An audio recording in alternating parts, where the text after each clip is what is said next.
Brutal, relentless, breathtaking.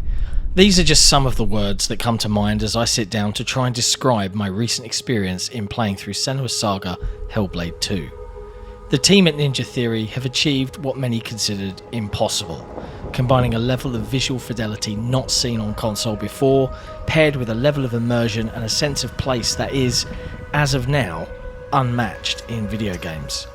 You will feel every blow, shudder at every desperate scream, and the terrifying sounds of your enemies as you guide Senua on her journey through a familiar but entirely new kind of hell. This is the XboxEra review for Senua's Saga Hellblade 2.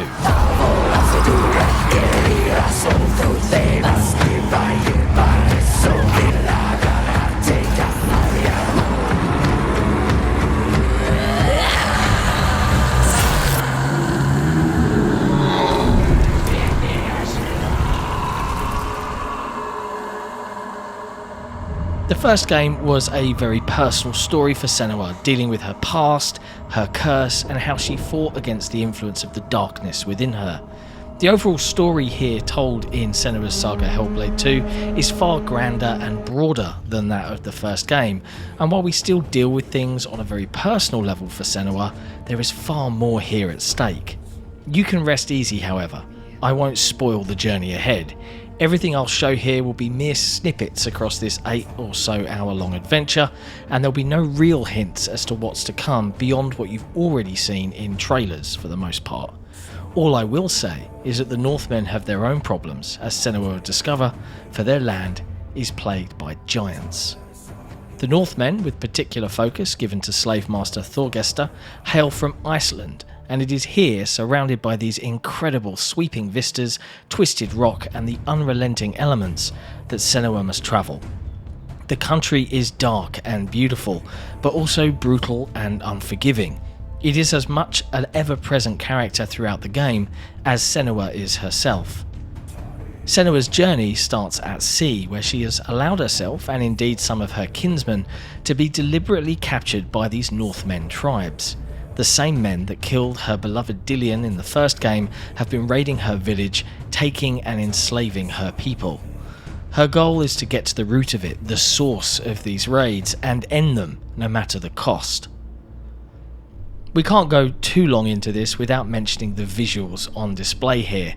If you've been patiently waiting for the next generation of gaming to arrive, well, I can't think of a better showcase than this.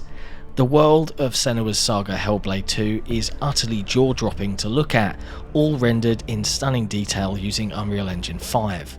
The landscapes are vast, with densely rendered ground texture work and finely detailed geometry. Senua's journey will take you through all manner of locales: pebble and rock-strewn shorelines, cliff faces made up of jagged sharp edges, gorgeous mist-laden forests, dark, terrifying caves, and broad sweeping plains are all on display here, and they all look amazing. Ninja Theory have crafted some of the most well-realised environments I've ever seen represented in a video game, thanks to some incredible art direction and the use of photogrammetry, and there is not a single location I travelled through that didn't have me stopping in sheer awe to drink in the atmosphere.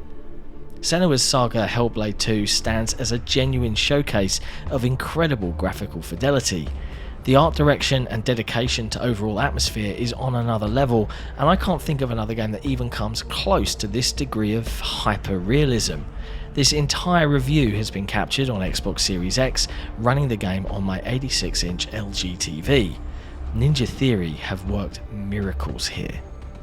The game also has a lovely built-in photo mode, which you can trigger at any time during gameplay and cutscenes with the press of up on the D-pad.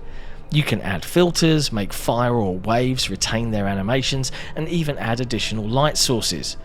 Now, I'm no photographer, but expect plenty of really awesome looking snaps to appear on social media shortly after launch. Much ado has been made of the game running at 30 frames per second, and as someone who vastly prefers performance and higher frame rates, I can tell you firsthand it mattered not one bit. The game is extremely well optimised, and I'm pleased to say that it's a very smooth 30 on Xbox Series X. Either way, it is so immersive, so incredible to look at, that after 30 seconds into it, I'm pretty confident most people won't notice, nor will they actually care. I've tested the game in ultra-wide 1440p on PC, and at higher frame rates, 90+, as well as at 4K 60, but I went back to the biggest screen I have in the lounge once I've captured my footage. Senua's Saga Hellblade 2 deserves to be played on the biggest and best screen you've got on hand. As I mentioned, Senua's Saga Hellblade 2 is a far broader tale, and Senua is not alone on her journey. Throughout your playtime, you'll encounter other characters, each with their own tale to tell, all trying to survive the events at hand. I've already mentioned Thorgesta, the slave master, played impeccably by Chris O'Reilly. In latter chapters, we'll also meet other characters. Fargrimr, played with a venerable wisdom by Gudmunda Thorvaldsen, and the fierce Astror, played by Aldis Amar Hamilton, an isolated and desperate leader of another tribe, who also considers Thorgesta and his band of slave-trafficking Northmen as enemies. Whereas Senua travelled to Helheim alone in the first game, she's now often accompanied on her journey across Iceland by some of these characters. It's a lovely change, and we get to see Senua's voice and motion capture actress Melina Jurgens really flex her incredible talent as she constantly juggles between revealing too much of herself as well as the truth about why she is different, about her darkness. Because of course Senua is never truly alone, because the Furies are also with her, ever-present, whispering, needling in her ear. As in the first game, Senua experiences psychosis. She hears and sees things that others don't. Ninja Theory once again teamed up with Professor Paul Fletcher from Cambridge University, as well as real people with experience of psychosis to bring Senua's condition to life. The Furies are constant, sometimes mocking, sometimes encouraging, but always there. They comment on what Senua, and by extension the player, may be doing, conveying sometimes useful information as well as complaining if we're going the wrong way. There's one moment in the early game where Senua runs forward to help people trapped, drowning in a capsized shipwreck. We crawl in, desperately scrambling to save them, and then the sneering laughter breaks through. Stupid girl. She was wrong. You thought they were real. You don't know. She never knows. Pathetic. Idiots. Stupid. There is a difference here though. While Senua is never cured of her psychosis, she has learned to manage it far better in this deeper, broader sequel. Her experiences have led her to a point where the Furies almost feel like allies, and while they'll sometimes be cruel and harsh, I also feel they're looking out for her too. Ninja Theory have said it, and I'm gonna say it too: if you're gonna play Senua's Saga Hellblade 2, then you absolutely, unequivocally have to play this with the best headphones you can get your hands on. The entire game is a revelatory auditory experience recorded in full 3D binaural sound, and it is incredible. The inner voices of your Furies twist and spin around your head, the rumbling bass of your darkness speaking to your worst fears, making your skin crawl. The soundscapes of the harsh environment and the world around you are relentless. It's a goosebump-inducing experience, and all the better for it. There was one particular moment when trapped in a deep, dark cave system, hunted by things better unseen, that you could hear every footstep, every breath in the darkness, just beyond your vision. It's truly haunting stuff. Ninja Theory have been pretty upfront about exactly what Senua's Saga Hellblade 2 actually is. As a digital-only, lower-priced release, this is not another overly long, padded-out action RPG. This is an evolution of the first game where everything is dialed up to 11. The team at Ninja Theory described this approach as independent AAA. That includes the combat, which I'll come on to in a bit, as well as the game's quieter moments, which often involve environmental puzzles much like the first game. These puzzles and challenges mainly revolve around identifying runes and patterns in objects strewn throughout the environment. There's a neat evolution on these that I won't spoil here relating to the overall plot, and these quieter moments are often used to learn more about just what's going on, why things are happening, and how to put an end to it. Suffice to say, these puzzles often provide much needed respite from some of the more intense moments throughout your time in Senua's Saga Hellblade 2. Having said that, if you found these tedious or laborious throughout your time in the first game, I doubt much of what Ninja Theory have done here is likely to change your mind. One improvement is that it's much clearer to me as to where I can and cannot go in Hellblade 2, and I spent far less time hitting untraversable ledges or barriers when trying to solve these than in the previous game. I will also say that in bigger games, this is the kind of thing that when repeated often enough would begin to outstay its welcome. Happily, in this smaller package, the length and variety of the puzzles on offer hits just about right for me. It's also an opportunity to explore these beautifully crafted environments, and there are plenty of hidden secrets to discover, from folklore tales and stories on rune-carved masts to the stone faces, marvellously obvious once found, yet sneakily hidden literal faces hewn in rock, melting away when you focus on them. Do this and they reveal a tree and another tale to hear. There's obviously some replay value here in trying to find all of these, and fret not, achievement hunters, the game is replayable in chapters and is broken down further into specific sections. I wouldn't actually suggest trying to find all the hidden items the first time through.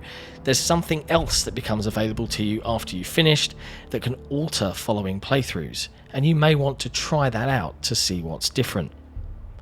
As much as I love the visuals and audio in Senua's Saga Hellblade 2, I utterly adore the game's combat. For fans of the first game, this is again an evolution rather than a revolution.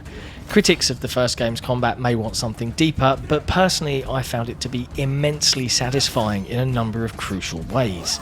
Senua is a capable warrior, and even though the fights on hand are only ever in a 1v1 scenario, they also, magically, never actually feel that way. The arenas in which Senua finds herself are often full of other things going on, with enemies organically taking over as you move from one opponent to the next. As Senua's sword pierces the flesh of one fearsome looking warrior, another would grab her shoulder, tossing her to the ground, smoothly transitioning me to the next fight, barely giving me a moment to breathe. It's relentless.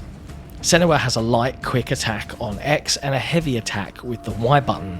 You can feel Melina Jurgen's performance in every moment, and there's good reason for that. Every animation on display has been performance and motion captured by the team at Ninja Theory, and it really pays off. The team spent nearly 70 days filming combat, and the results are fantastic. Every kill felt and looks different, every finishing move brutal and unique. Senua can parry too, and the timing is fairly tight. Miss it and you'll just block, but hit it right and a flash of blue sparks will open your opponent up, allowing you to dish out some serious punishment. Some enemy attacks will also flash red before they land, and while they can be blocked, this will break Senua for a moment, leaving you open to being hit. Better to dodge with A and roll away to recover. She also has the ability to focus using her childhood mirror. It has to charge, but hit it and the screen explodes in a dazzling array of shattered glass effects and rune-like symbols, slowing your opponent for you to unleash a fury of combo hits upon them. Every one of the fights and combat sequences I played through felt like a boss-level face-off in some way. It always felt like a true survive or die moment, all or nothing.